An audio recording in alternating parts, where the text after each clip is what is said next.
इराणनं आपल्याला सर्वोच्च नेता होण्याची ऑफर दिली होती, मात्र आपण ती नाकारली.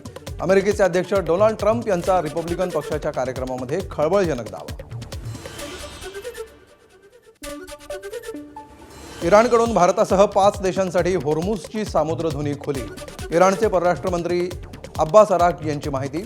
ज्या देशांशी मैत्रीपूर्ण संबंध आहेत त्याच देशांना आमचं सशस्त्र दल वाट करून देत असल्याचंही अराक्ची यांचं वक्तव्य. इराण युद्धाचे परिणाम कोविड महामारी इतकेच गंभीर होऊ शकतात. रशियाचे अध्यक्ष पुतीन यांचं सूचक विधान. इराण आणि अमेरिका यांच्यातील शांतता कराराच्या आशा मावळत असल्यामुळे युद्धात पुढे काय होईल याचा अंदाज कोणीही लावू शकत नाही. पुतीन यांची प्रतिक्रिया.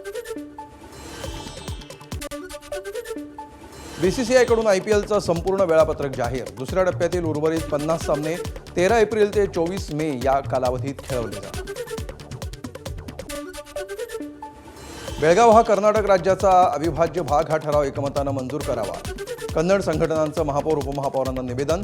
तसंच महाराष्ट्र सीमा प्रश्नावर महाजन अहवाल अंतिम असल्याचा ठराव करण्याचीही मागणी. जरांग यांनी ओबीसींचं आरक्षण संपवलं. ओबीसी नेते लक्ष्मण हाके यांचा पुन्हा जरांग यांवर आरोप. ओबीसी समाज आणि नेत्यांनी जागं होण्याची वेळ. हाकेंचं ओबीसी बांधवांना आवाहन.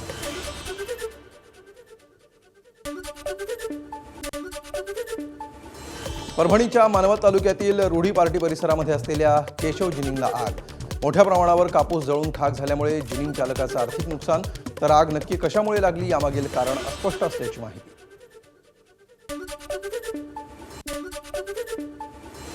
डोंबिवलीतील राजाजी पथमधल्या परिस्पर्श सोसायटीच्या वतीनं राम जन्मोत्सव सोहळा साजरा. दर्शनासाठी भाविकांची मोठी गर्दी. श्रीरामाच्या विधिवत पूजनानंतर महाप्रसाद आणि विविध कार्यक्रमांचंही आयोजन. रामनवमीनिमित्त सांगली जिल्ह्यातल्या कासेगावमध्ये रंगला हिंद केसरी बैलगाडी शर्यतीचा थरार. तर शर्यत पाहण्यासाठी आलेल्या महिलांमधून लकी ड्रॉ काढत 6 भाग्यवंतांना मोफत हेलिकॉप्टर सत्कार. चेन्नईत पार पडलेल्या राष्ट्रीय आंतरराष्ट्रीय युवक महोत्सवामध्ये ओम भंडारीनं पटकावलं सुवर्णपदक. पाश्चात्य एकलवाद्य वादनामध्ये अप्रतिम सादरीकरण करत पटकावलं सुवर्ण. ओमच्या कामगिरीनं मुंबई विद्यापीठाच्या शिरपेचात मानाचा पुरा.